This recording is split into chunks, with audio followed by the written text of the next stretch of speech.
Assalamualaikum warahmatullahi wabarakatuh. Perkenalkan, nama saya Dewi Rona Sutra, NIM 21202022. Baiklah, adapun tujuan saya membuat video ini yaitu untuk memenuhi ujian tengah semester Manajemen Pendidikan dengan dosen pengampu Ibu Dr. Sitorahmana MA. Dalam video ini saya akan menjawab 6 pertanyaan. Langsung saja untuk pertanyaan yang pertama. Jika saudara diangkat menjadi kepala dinas pendidikan di daerah saudara, tugas pertama yang harus dikerjakan adalah menyusun rencana strategis pengembangan pendidikan menjadi tanggung jawab dinas selama masa jabatan saudara.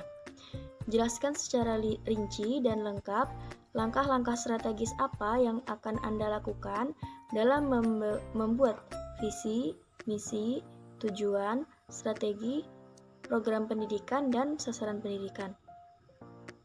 Jawabannya, adapun langkah-langkah yang akan dilakukan, yang pertama yaitu melakukan perencanaan. Hal ini bertujuan untuk mengetahui apa saja yang akan dilakukan untuk kedepannya. Yang kedua yaitu mengatur sumber daya yang akan diperlukan. Yang ketiga yaitu pengendalian.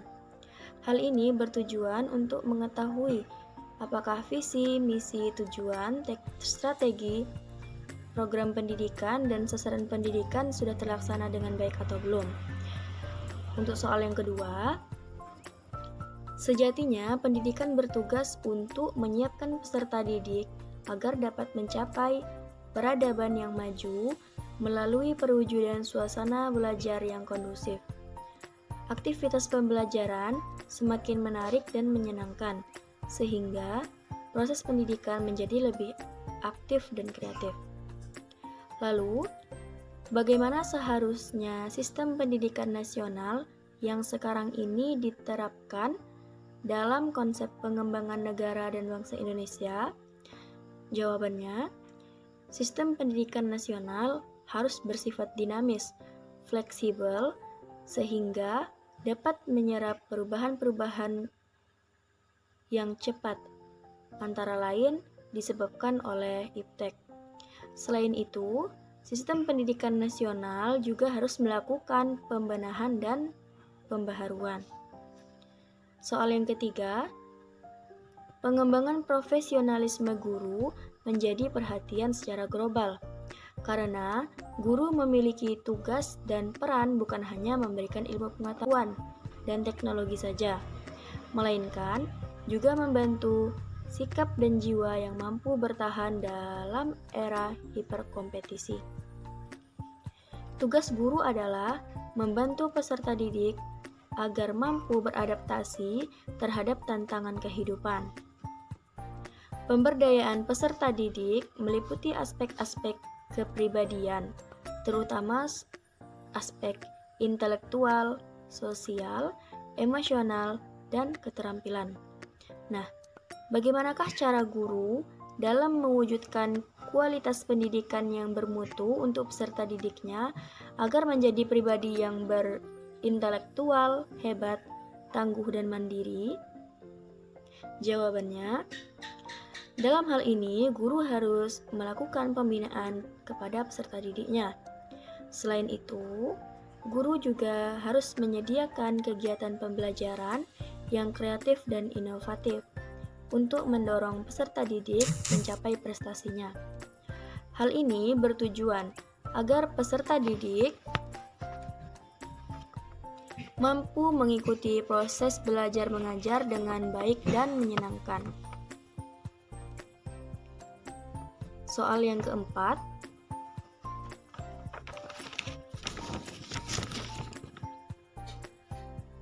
peran perguruan tinggi sangat signifikan sebagai penggerak dalam peningkatan sumber daya manusia. Karena perguruan tinggi bertujuan untuk mempersiapkan peserta didik dalam memasuki dunia kerja dan karir. Mempersiapkan peserta didik untuk dapat berinteraksi dan hidup dengan baik dalam masyarakat. Sistem pendidikannya memudahkan peserta didik menuntut pendidikan sesuai dengan bakat, minat, dan tujuannya. Bagaimanakah cara pengelolaan dan peningkatan sumber daya manusia di perguruan tinggi agar menghasilkan generasi bangsa yang cerdas, kompetitif, dan produktif? Jawabannya, cara pengelolaan dan peningkatan sumber daya manusia di perguruan tinggi yang pertama yaitu dengan adanya analisis dan perencanaan. Yang kedua yaitu melakukan rekrutmen dan seleksi. Yang ketiga, tahap pengenalan dan penempatan. Yang keempat, pelatihan dan pengembangan. Yang kelima, pemberian kompensasi balas jasa. Yang keenam, sarana dan prasarana. Dalam hal ini, perguruan tinggi harus menghadirkan dosen yang profesional karena perguruan tinggi dapat menghasilkan lulusan yang kompetitif dan produktif. Selain itu, eksistensi dosen profesional ini menjadi kebutuhan untuk mewujudkan visi dan misi perguruan tinggi tersebut. Soal yang kelima, lembaga pendidikan yang akuntabel berkualitas, baik dalam pengelolaan sumber daya, mampu bersaing dengan lembaga pendidikan lain dan dapat mengantarkan peserta didik ke jenjang pendidikan yang lebih tinggi atau ke dunia kerja dengan bekal ilmu pengetahuan dan teknologi serta keterampilan teknis yang sangat diperlukan oleh dunia usaha dan industri. Lembaga seperti ini merupakan lembaga pendidikan yang semakin tahun semakin populer dan maju,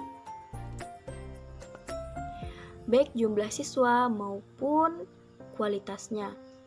Sebaliknya, tidak sedikit pula lembaga pendidikan yang semakin tahun semakin menurun.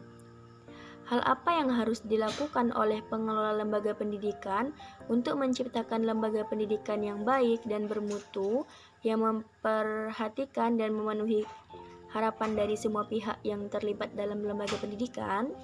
Jawabannya, dalam hal ini, lembaga pendidikan harus melakukan perencanaan terhadap peserta didik, yang mana hal ini meliputi kegiatan analisis kebutuhan peserta didik, rekrutmen peserta didik, seleksi peserta didik,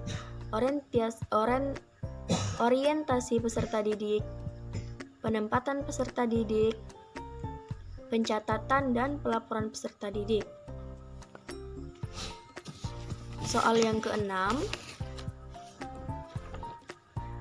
materi yang sudah kita pelajari membahas tentang konsep dasar pendidikan, konsep dasar manajemen, organisasi lembaga pendidikan, identifikasi sumber daya manusia dalam pendidikan, manajemen peserta didik, dan manajemen tenaga kependidikan. Carilah jurnal-jurnal terbaru terkait salah satu materi yang dibahas. Kemudian, cantumkan jurnal tersebut dalam tugas saudara dan berikanlah gagasan saudara terkait dengan jurnal tersebut pendidikan yang semakin tahun semakin menurun. Hal apa yang harus dilakukan oleh pengelola lembaga pendidikan untuk menciptakan lembaga pendidikan yang baik dan bermutu yang memperhatikan dan memenuhi harapan dari semua pihak yang terlibat dalam lembaga pendidikan?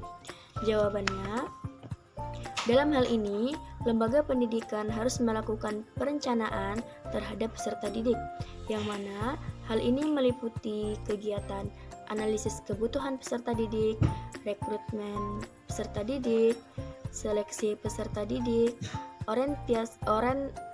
orientasi peserta didik, penempatan peserta didik, pencatatan dan pelaporan peserta didik. Soal yang keenam, materi yang sudah kita pelajari membahas tentang konsep dasar pendidikan, konsep dasar manajemen, organisasi lembaga pendidikan, identifikasi sumber daya manusia dalam pendidikan, manajemen peserta didik, dan manajemen tenaga kependidikan. Carilah jurnal-jurnal terbaru terkait salah satu materi yang dibahas. Kemudian, cantumkan jurnal tersebut dalam tugas saudara dan berikanlah gagasan saudara terkait dengan jurnal tersebut. Kemudian, kemukakanlah dalam jurnal yang saudara pilih apa yang menjadi karakteristik dari jurnal tersebut dan bagaimanakah implikasinya terhadap pelaksanaan proses pendidikan masa sekarang. Jawabannya, dalam hal ini saya mencantumkan sebuah jurnal yang berjudul Konsep Organisasi Pendidikan dalam Pemberdayaan Sekolah. Nah, karakteristik yang ada di dalam makalah ini adalah pemberdayaan sekolah, yang mana pemberdayaan ini bertujuan untuk memperbaiki kinerja sekolah agar dapat mencapai tujuan secara optimal, efektif, dan efisien. Nah, dengan adanya pemberdayaan sekolah ini dapat memudahkan manajer pendidikan memberikan wewenang kepada orang lain untuk meningkat kemampuan yang dimilikinya sehingga dapat berperan aktif dalam pengambilan keputusan. Baiklah, sekian jawaban dari saya. Saya akhiri dengan wassalamualaikum warahmatullahi wabarakatuh.